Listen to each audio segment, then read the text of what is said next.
Gill Alexander. It's Kelly Bidlin, live from Bar Canada at the D, majestic downtown Las Vegas, Nevada. How you doing? Good, man. How you doing? Yeah, you got the buttons ready over there? Yeah, Okay.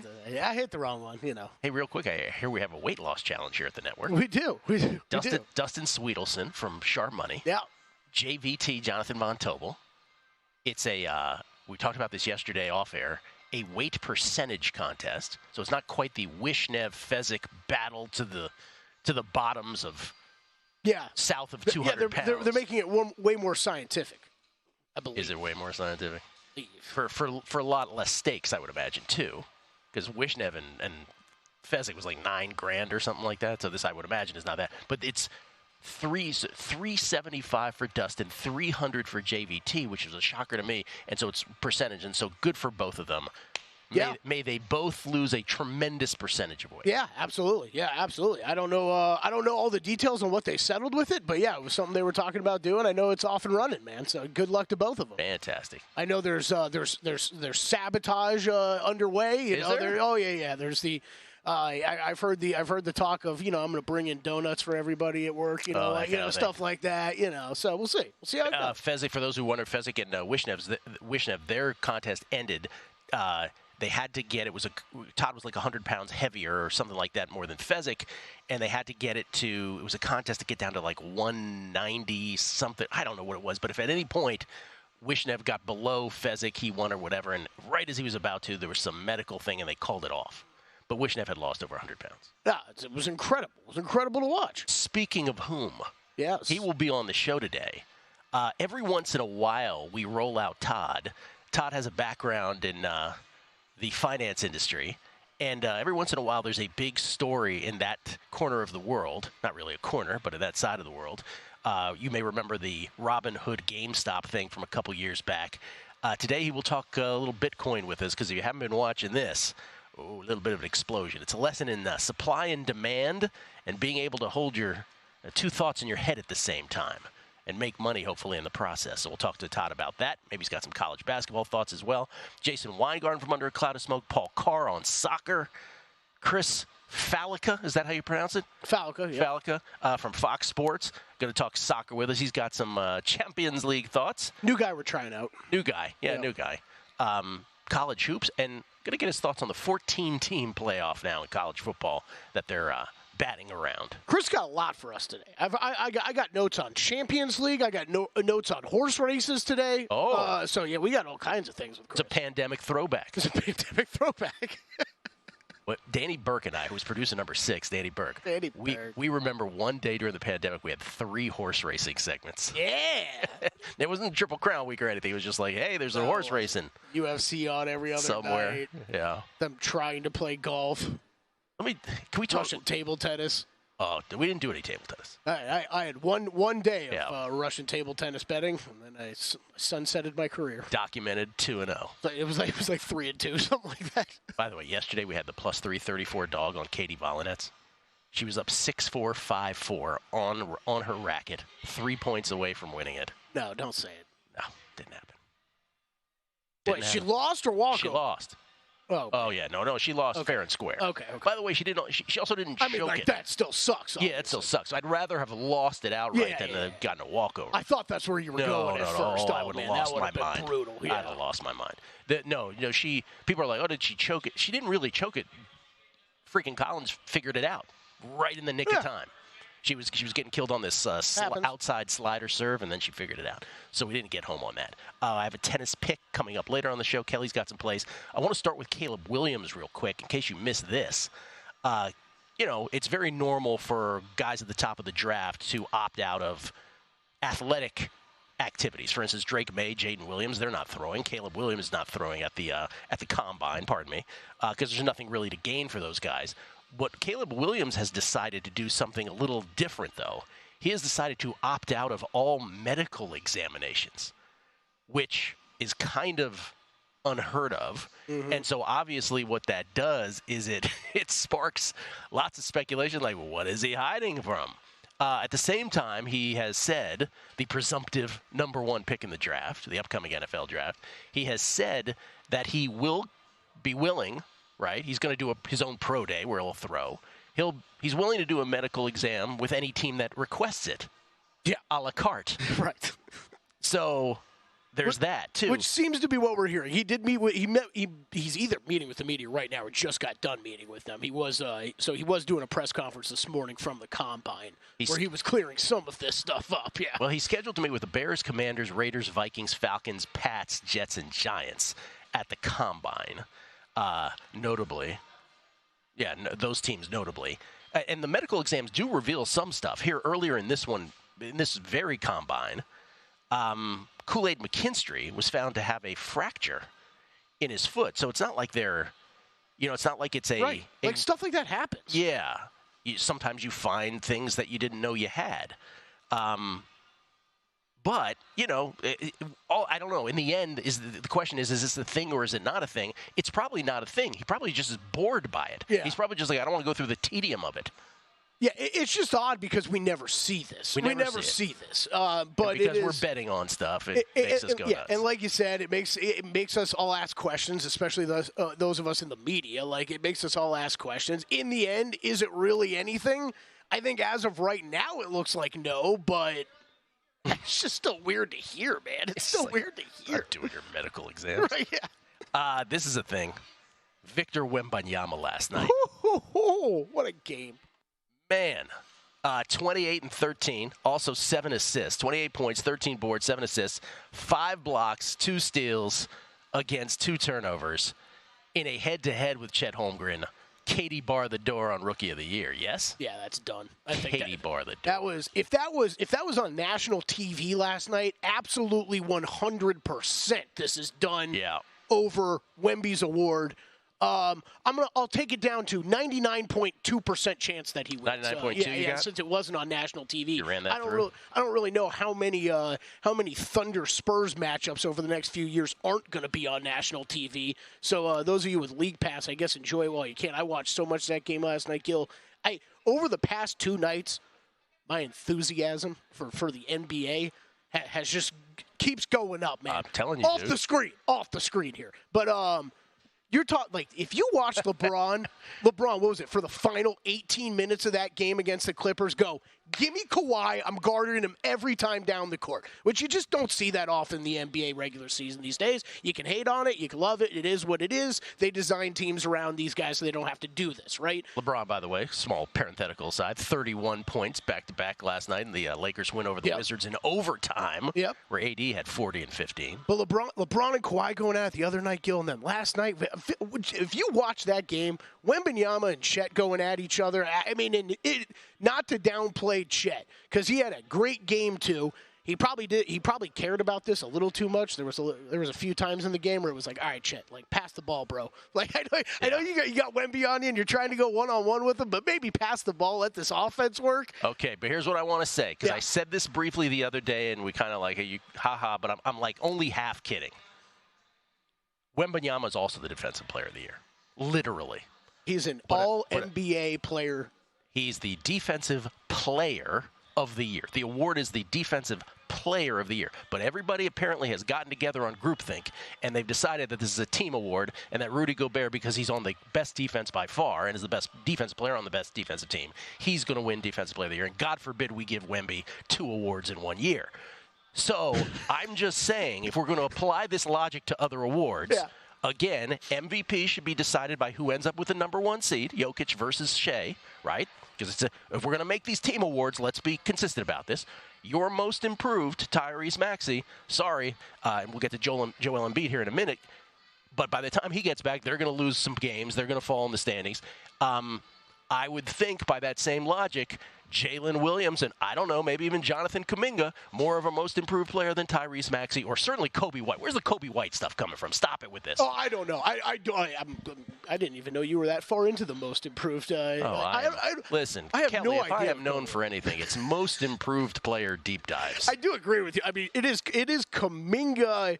It is Kuminga I'm probably most scared of, but the Jalen Williams thing is that's why. That's why I asked Drew the other day. Over under 1.5 awards this team is winning, because you can easily make a case for Jalen Williams winning that. But I'm award. just saying, we divorce ourselves from the team for some of these, and then arbitrarily decide we're not going to divorce ourselves from the team in others.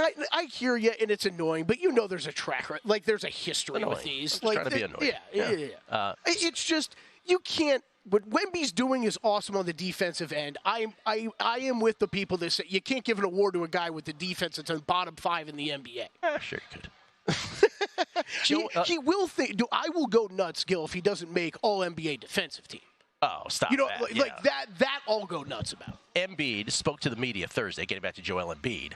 This might have been the biggest news in the NBA yesterday. For the first time, he spoke to the media since he suffered a knee injury a month ago.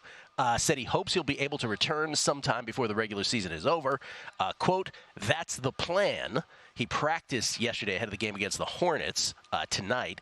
He said he continued, obviously everything has to go right as far as getting healthy and being as close as I'm supposed to be, but yeah, that's the plan. And he said it in the Joel Embiid voice. So does that trigger anything for you on the Sixers? Does that make you excited? It brings my eyes back to him a little bit more. Yeah. Like, they've been drifting away the past couple weeks. I mean, as soon as he got hurt, I think every NBA bettor's reaction was, okay, well, let's see what happens here. This price might drift, and if he comes back, it might be worth a bet. I think I started to think that wasn't going to be a reality. Now it sounds like it's closer to being one. All right. We'll talk some college hoops. We'll talk again with Paul Carr on the Premier League here coming up. And some NFL awards, including Offensive Player of the Year, Coach of the Year. Never too early for those. Numbers Game, VSiN, the Sports Betting Network.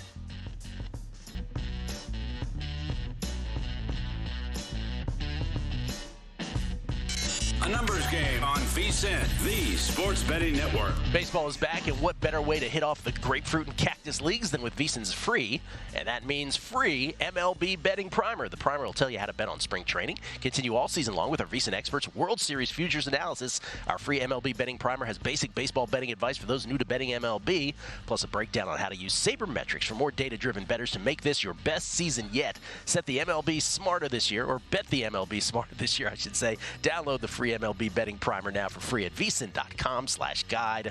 That's VSIN.com/guide. We get tweets, Kelly, at Beating the Book. Always appreciate it. Michael Burns. In the Handles promo spot, I think Matt Brown made a new word up. Comfortability. Just saying. He did. It's a brand new word. And it's on brand for Matt. I mean, I haven't seen it that many times, but I don't remember him saying it in there. He also adds, "Come on, Kuminga. I've got him at 55-1 for most improved." David Shalafor, I have Wemby at 50-1 for Defensive Player of the Year. Preach, brother. # let's roll. I don't think it's going to happen. I'm just saying. The inconsistency is noteworthy. Chris Heath you just reminded me of pandemic sports betting every time I see Remington Park and Fonner Park on my timeline. Oh, yeah. I was telling you, Danny Burke, I'll never forget that day we're like, we just did 3 horse racing segments. Let's go. See, like, I've at least had plenty of days in my lifetime, Gil, where I've gone into degenerate horse betting days, like where I've just bet horses for like four straight hours. Is that right? Yeah, I have. I don't want to say it happens often, but it happens. It happens. I enjoy the horses. I just enjoy them. Oh. I don't bet them well. I don't know that I knew this about you. Did you enjoy the horses? From time to time, you know, sure. given your company or who you're spending time with, right? So that wasn't the pandemic stuff for me. The pandemic stuff for me, it was like betting UFC every 3 nights. UFC, you know what I mean? was king. Because it was like 3 times a week, right? And then, like one day into Russian like table tennis. This is from Trip Tepper, and this will mark the first time this year that we bring this up. So thank you, Trip, because I have evangelized this for years now. And I hope in 2024 people are down with this. Trip says, any chance you can do an NCAA tourney survivor strategy segment in the next 2 weeks? Yes, I will.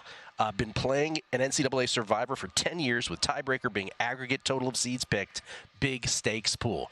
You and I, Trip Tepper, for all I know, we might be in the same one. And I just want to say this again. Brackets.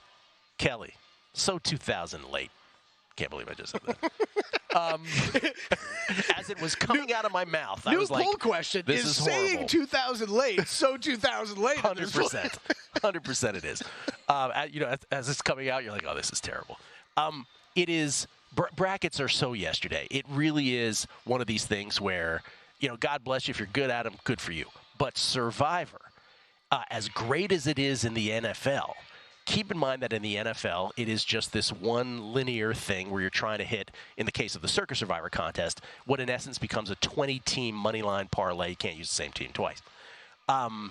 Obviously, with the Thanksgiving and Christmas perks. The nature of a bracket format in Survivor makes it multi-dimensional. And it is the greatest thing. It's just so much fun because same concept, you can't use a team twice.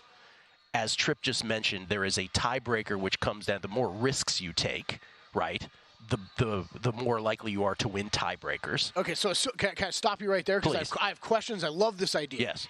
The tiebreakers, that would come in a scenario, so we're not, this isn't like first team to lose or whatever, right? Where the round, the games have to be fully played out round by round. Yeah, so in other words, what I mean? Like, you can't have a team end, your team lose. So the reason that it's multidimensional, yes, is because, now formats are going to differ slightly, but let's just take a standard one. Day one of the NCAA tournament. I'll talk about one that got closed by the feds years ago. Those of us who lived on the East Coast might be familiar with this. When it got closed by the feds, there was so many people in this thing up and down the Eastern Seaboard. And the first day, you could re-up all day long until the tip-off of the last game. Okay. So what it did was it spiraled the amount of money in this pool. Which is a great idea. Oh, it was just insane. Yeah. Now people doing it online now. Some do that. It's not the same way now. I don't think. I love that thought though, because you could start the tournament going with a bit of a longer shot. That's correct. See if you get your way through. You really keep trying to hit long shots on day one because you can still participate until the very end of the day. It doesn't extend to the second day. So you can't. You have to. Yes, you have to not only survive every day, and some pools have it the first couple days, you have to have 2 teams survive because they got to winnow it down. But you also can't run out of teams, which doesn't happen in an NFL format, obviously. Oh, yeah. But in a bracket, you could have already used all the teams that end up in the Final Four. Right. I guess Final Four is probably where would really run into the problem. Or Elite, but Final Four, we'll just use that as the sort of place where it could happen.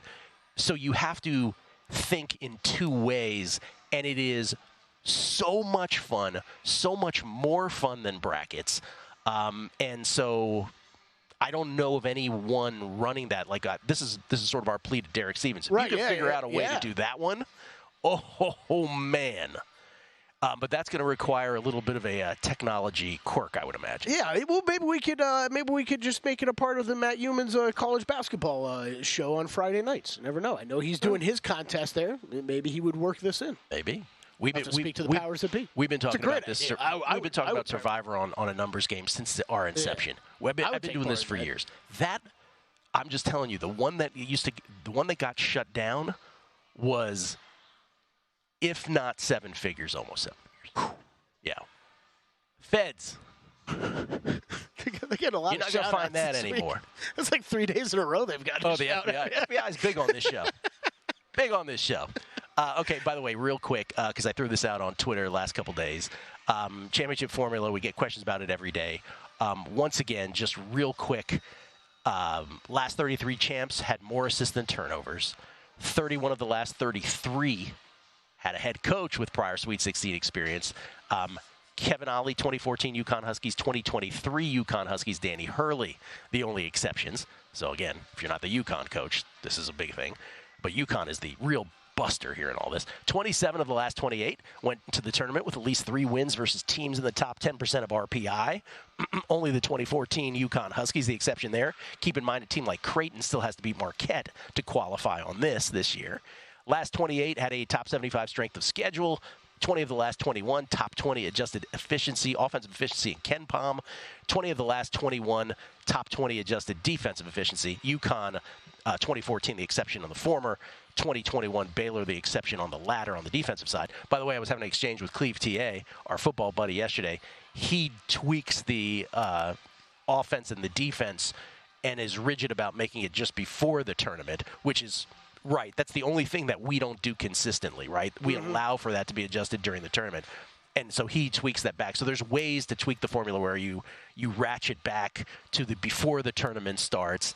And then I think his was it has to be top 25 offense, top 45 defense. So people have their own variations. Right now, the only bets that I have, Kelly.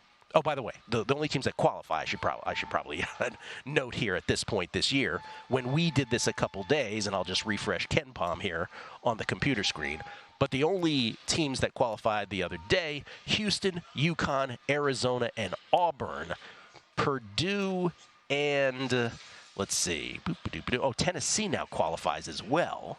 Purdue just on the outside looking in. So 5 teams qualify. Add Tennessee and Dalton Connect. Purdue on the other side, just on the outside looking in currently, if you're looking to isolate a champion. And this is the thing about March Madness, which is fascinating. For as random a sporting event that we view, and correctly so, view March Madness, right? All the 12-5s, the word madness is built into it, for God's sakes. That for all of that, isolating a champion turns out to be a rather simplistic exercise. That's the point of all of this. Only bets I have, futures, I got a Bama long shot future. Their defense is terrible. They're 25-1 now. I got much longer than that, but I don't have much hope for it. I have BYU to win it all. I also have them to make the Final Four at 12-1. 11-1 or 12-1, I'm not sure. I'll have to check. And then I have UConn to make the Final Four at plus 180. This is the only thing I have. Do you have any college basketball futures? Oh, yeah. Of course, Gill. Do you? I made a FAU bet a couple weeks ago. It's looking real great. It's like the Shaq, 39-8-29. FAU 20-24, FAU 20-24. I bet him 75-1, though. I do think there's something to. I was talking to someone about this. Forget who, but it was it's kind of like the Thunder of a year ago, right? Where they were like the best ATS team in the league, and you're like, okay, can they get better though? Yeah, this year they got better. Like they made that leap, and I think from FAU last year we talked about all, okay, they were this great ATS team, like they're going into the tournament, they're a good mid-major. How far can they really go though? Like, okay, maybe this year they know they're good and they're just kind of doing the motions through the regular season. Know they're going to get in the tournament. That's what I'm holding out hope for. You got the Kansas City Chiefs Denver Nuggets vibe from them. Yeah, I'm holding out that hope for it. Let's see. Right, we'll see. Paul Carr joins us next. Premier League picks for some weekend action for you action junkies out there. That's next. Numbers Game, VSiN, the Sports Betting Network.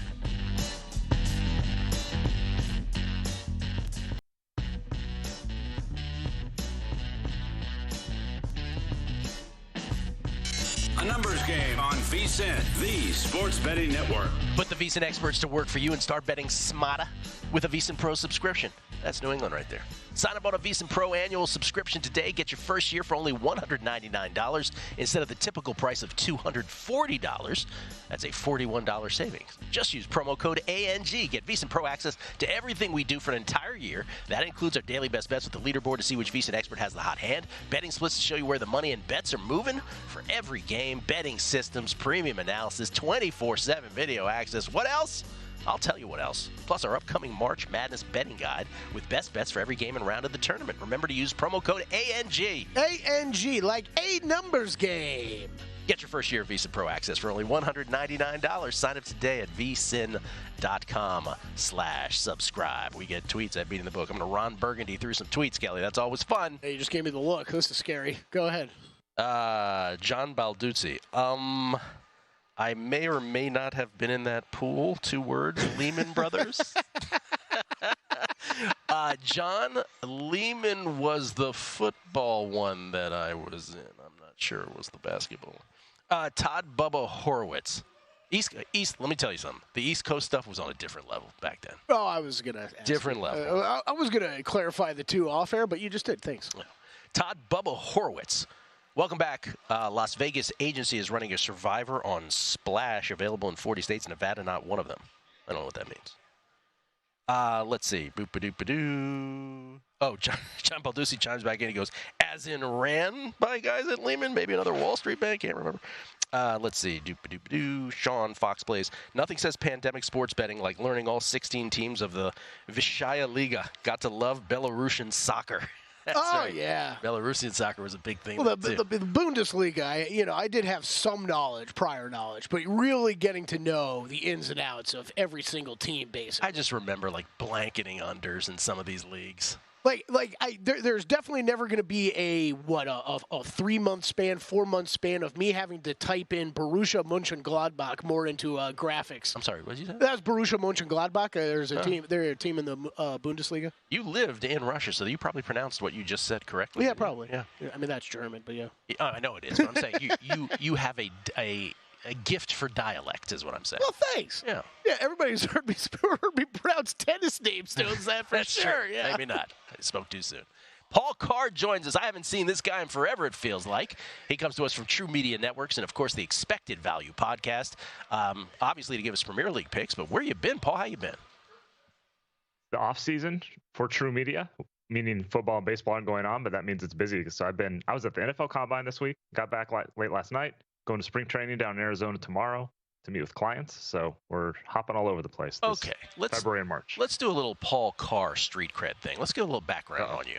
Okay, so when you say you go to the NFL Combine, which, by the way, the correct term is NFL Combination, what you are trying to get teams to subscribe to analytics, is that correct? Yeah, we have True Media has a league-wide deal, so all the teams actually already have access. It's free to them. So the Combine is really more about, and there is an upsell option, but it's really just more about, hey, you guys have this tool. Want to make sure you're using it as well as you can. So yeah, in the past it's been sales. Now it's more just about, hey, how can we help you? We're here. What can we make faster, like a 5-hour process that we can turn into 5 minutes or something like that, and save you time to do things. Same deal with spring training for baseball? Spring training is a little different because we have 26 MLB clients, I think, and it's more just checking in. Like, all right, it's when they're getting their processes ironed out for the season, whether it's scouting or player development or whatever. So we'll meet with, generally larger groups of coaches or analysts or whatever, and just kind of walk them through stuff. Sometimes it's just like Q&A, shooting the breeze about, hey, could we do this? Could we do that? Or sometimes it's more pointed of showing them specific things, tasks that we can help them with. All right, wait a minute. I got questions. So 26 of 30 MLB teams. Let me do the math. That's 4 that do not. Is it because they have their own way of doing analytics, or are they reticent to analytics? It's the first one. The first one, okay. I mean, every team has their own in-house stuff, systems and whatnot. Some just want to keep it even more in-house, which, there's advantages to that in that you have complete control over it. You want to change something, you can just do it. The downside is, you may not get other things you don't think of that, we have insight from all these teams. And if we add a feature, everyone gets to take advantage of that. And, it's expensive to maintain a site. So if you can, pay someone to do it. We had one guy switch teams in the league this year, and the team he went to, not this year, a couple years ago, the team he went to didn't have it. He's like, and we have a good relationship with him. He's like, I got to sign up with you guys. We could build a site like yours, but it'll take 3 years and 4 engineers. And wait, okay. He's kidding, but that's kind of the situation. I'm looking to incriminate someone here. Let's go back to football for a second. So back in the days of the MIT Sloan Sports Analytics Conference, I've said this before. Matthew Berry, famously ESPN in the past, now with NBC, also happens to be a Skins fan. So I remember in the old days of Sloan, there was a bunch of football teams there, and there was a bunch that weren't represented because they, in those days, didn't really care. And I said to him, I was like, does it bother you the Skins aren't here? He was like, yeah, as a matter of fact, it does. There still has to be some football teams, I'm guessing, that are just not down with this as much as others? Yeah, I mean, everybody has at least one, probably 2 or 3 people who we'll just call are in analytics. The questions are, are they just stuck in a closet and nobody listens to them? Or are they actually impacting, on the field type of things, decision making, or whatever those choices may be? And again, we're not saying it's the end all be all, people. We're just saying it's a tool, for God's sakes. That's the other thing that Aaron Schatz always says. Like, for some reason, people who hate analytics think that analytics people only care about analytics. It's like, no, it's not like that. Yeah.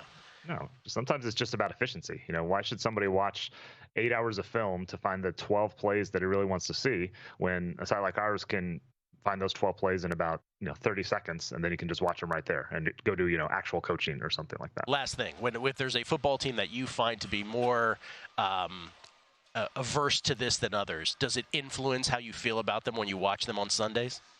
I'd say I watch them with a little more of a critical eye, especially when, every coach and team makes, what we would say are bad decisions in general. But when it's a, less analytically inclined team, it's kind of like, oh, yeah, well, that figures. Saw that one coming. Is the worst offender, does it rhyme with Washington Vermanders by any chance? I don't want you to give any names.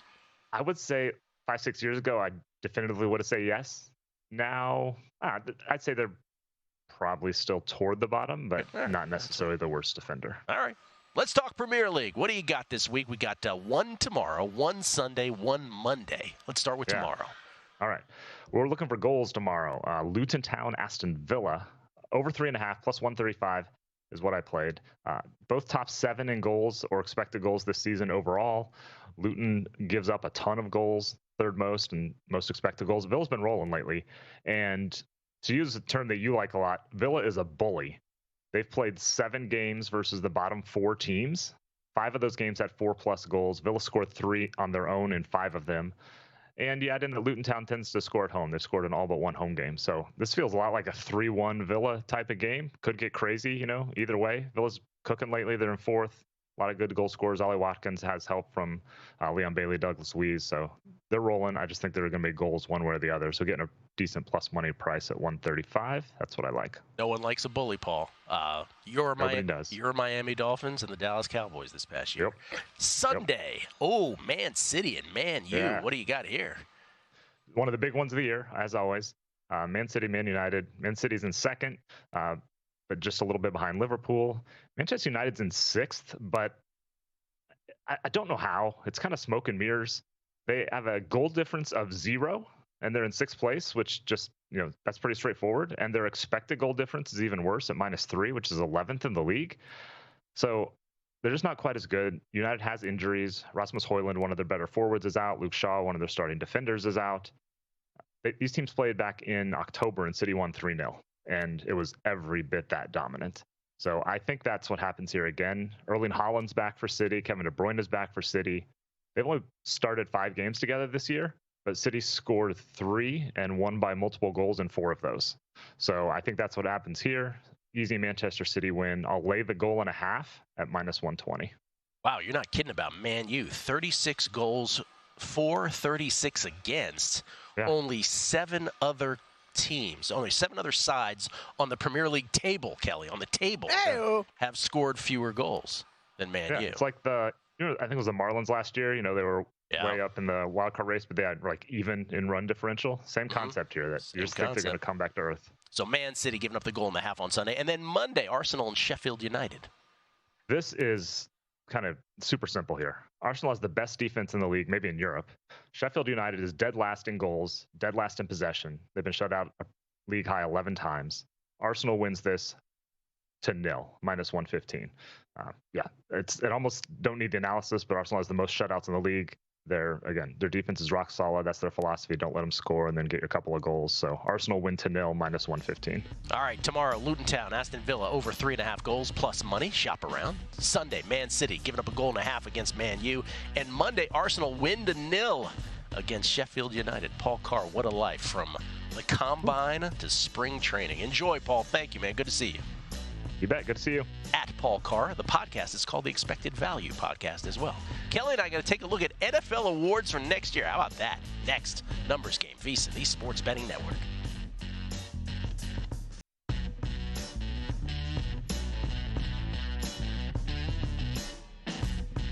A numbers game on VSiN, the Sports Betting Network. This week on DraftKings Sportsbook, new customers can deposit $5, get a no-sweat bet with that, up to $1,000 in bonus bets if your first bet loses. Download the app and use promo code VSiN when you sign up. DraftKings Sportsbook, the crown is yours. Gill Alexander, Kelly Bidlin, live from Barcanada, the barrage here at the D. It's kind of a funny betting term we all use, like the sweat. You know what I mean? Like what you're sweating. Because what if you just what if every bet you had that it just became close, your body started sweating? Like how terrible would that be? It's just excessive perspiration. Yeah. Like you're out at dinner, like not even watching some tennis match you have money on. You're like, wait a second. Why did I start sweating out of nowhere? I think we need to give Kelly Must a be moment. close. Look at him. Jeez. We get tweets at beating the book. Daytime degenerate. I'll just read this one because I was talking about with Paul. I was talking about which team I wanted to incriminate for being completely averse to analytics. He says it's probably the Rockies in those 4. Let's incriminate them. All right, the Marlins have to be included. Come on, the Marlins are definitely in there. I just want to talk about the Rockies conundrum once again. The Colorado Rockies, who did get to a World Series once upon a time, right? But it is the most, I would argue, I think I talked with Will Hill about this earlier because Will had an under on the Rockies. It is the biggest puzzle for any franchise to figure that out. The dimensions of that ballpark and the air are such that playing at home at Coors is one sport and playing on the road is another. And I know that sounds like massive hyperbole, but it's by intention that I'm saying it that way. And so you have to figure out, is it even tenable? Can players, Will was talking about how players say, the ball just moves a different way in that environment versus others. Plus you have to have, you have to roster outfielders that can cover ground in your outfield. Let's just take that as an example. In Coors that let's say don't have as big of a bat, and so you forfeit that on the road because you have to roster them. The biggest trait that you can have as a pitcher, the best trait you can have as a pitcher at Coors is erasing batters. So just the K has extra value, a strikeout has extra value. So there's all these little quirks to doing that. So the Rockies, I don't know how much. The K has extra value because if they get a bat on it, there's more of a chance of it becoming something. Okay. It's a prairie. Thank you for it's a prairie. The dimensions of Coors, because people think that Coors is homers. Yeah. No, it's doubles and triples. The dimensions of that ballpark are it's vast. Only AT&T, even AT&T, what do they call it now in San Francisco? Oracle, only approaches even, and it's not even close really. So. I don't know. You could throw all the analytics in the world at the Rockies organization, and I don't think you can incriminate them in there because, I don't know what you do. It did stick out to me. Was it yesterday or the day before we were talking about whatever when you mentioned about was it either the pitcher or the batter talking about the ball moving differently? Yeah. And I'm like, you know how many baseball games I would have to watch with my own eyes before I said something like that? Well, Sergio Romo used to say that with the Giants, right? He had this amazing slider, but at Coors, that thing would not slide. It's like the guy with the golf club, shanking it off the tee every time, and he's like, "There's something wrong with this driver." I'd be like, "Yeah, dude, I don't believe you, man. You've done it 1,000 times. I don't believe you." And I'd have to see it so many times. Also, and we don't talk about this enough on the show, but everyone's human. You play 162 Major League Baseball games. If you're 30, 35 games out, at the end of July or at the beginning of August, and you still got 2 months to play, it's tough to keep your head in the ball game also. Yeah. It's just 162 games of that. You're already making vacation plans. This is a whole thing. It just compounds. Let's talk NFL awards for next year because a few of these are fascinating. Let's crescendo up. Let's start with NFL Offensive Player of the Year, Kelly, where Christian McCaffrey, I think appropriately so, is the shortest shot of the bunch. Christian McCaffrey, who is the defending. Are we allowed to say the defending NFL Offensive Player of the Year? Sure. Can you defend an award? I think he's defending it. You got a title, right? You're defending a title. He's plus 550. Tyreek, who, was knocking at the door of this one, plus 650. Justin Jefferson back in the mix along with CeeDee Lamb. Justin Jefferson is plus 650. CeeDee Lamb is plus 850. Everybody else double digits. Jamar Chase 12-1. Everybody else actually 25-1 or longer. Is there a bet here? You're looking at. There's a few that I'm intrigued by, okay. but it's I think when we talk betting these type of awards that this time of the year, it's almost only longer shots that you think. I don't even say longer shots, but any number that you see on this graphic or further down that you think's going to get shorter by the start of the season, right? You can make an argument. There's some value in betting those. You are obsessed with 3 people, and I'm going to tell you who those 3 people are. I'm going to read your mind. I got 2 written down. Oh, okay. Go ahead. Jamar Chase, 12-1. No. Okay. The other 2 are Jahmyr Gibbs. Not on this graphic. Oh, never mind. Neither on this graphic. Because I would have said Jamar Chase, 12-1, Jahmyr Gibbs, 25-1, and Puka Nacua, 30-1 would be in your head. I had to maybe make sure not. I got Puka on there for you. I was like, I got to stretch this far enough so Puka Nacua gets. Where do I cash that? Where do I cash that offensive rookie of the year bet? I'm going even longer. I'm going to the 40-1 range. Okay. All right. One of the most productive wide receivers in the NFL over the past 2 seasons. I think he's an absolute freak. I know that the Eagles fell off, but A.J. Brown, I can get at 40-1 right now. He's had monster seasons like the past 2 years. Even when that team started to fall apart last year, he was still good down the stretch. That one intrigues me.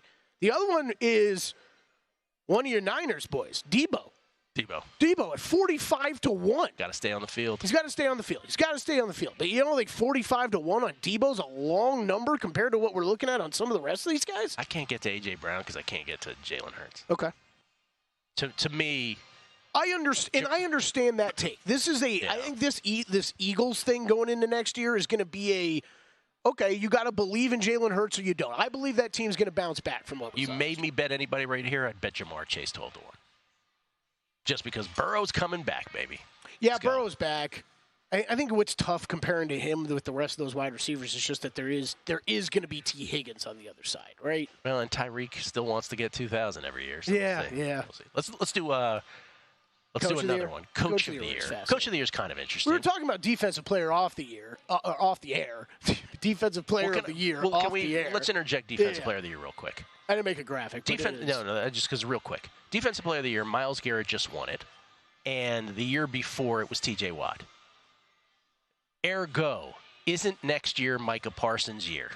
Ooh. Simple handicap, end of story. Just bet Micah Parsons and forget about that award. Right now, at plus 550, I'm not willing to do that, but I think there is something to what you're saying. Just because it's Micah Parsons plus 550, T.J. Watt 7-1, Nick Bosa 7-1, Myles Garrett 7-1. It's going to be one of those four dudes. If you put yourself in the mind of a voter, which Lord knows we've gone down the wrong path before. How many times did we say that? But if you do, for something like Defensive Player of the Year, and all things being equal, and you just gave it to that guy, and the year before the other guy, don't you just give it to Parsons? I'm with you. Odds to win Coach of the Year: Jim Harbaugh. Los Angeles Chargers, the short shot at plus 550. Matt LaFleur, the flower, plus 850. I had him last year with the whole Jordan Love is good and they make the playoffs thing.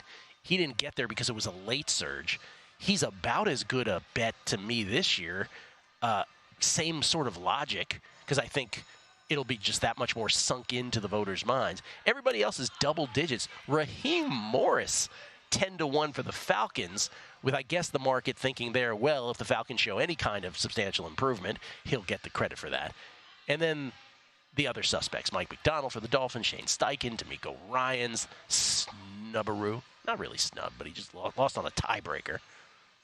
What you don't see is Kevin Stefanski anywhere to be found, right? Because he won it, and they would have to, I don't know, what could the Browns do next year that would win him the Coach of the Year? I don't know that you could.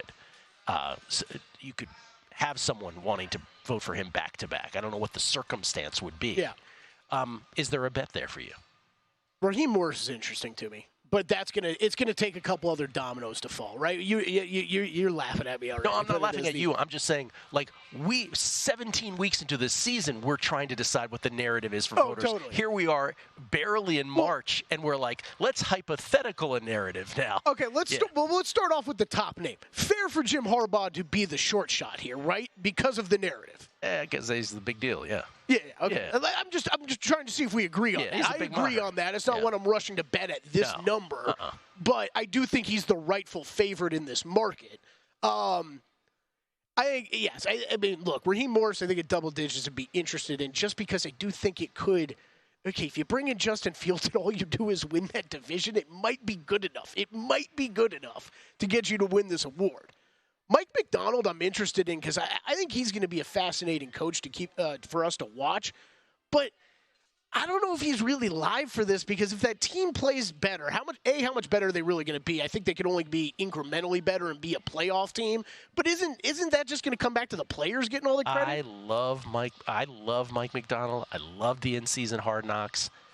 I also have to say that he is one of those personalities in a football culture, right? Yeah. Where if it goes south, he then will get the Brandon Staley treatment. Yeah. Oh, that nerd. Right? No, I think you're right. So, I just don't know.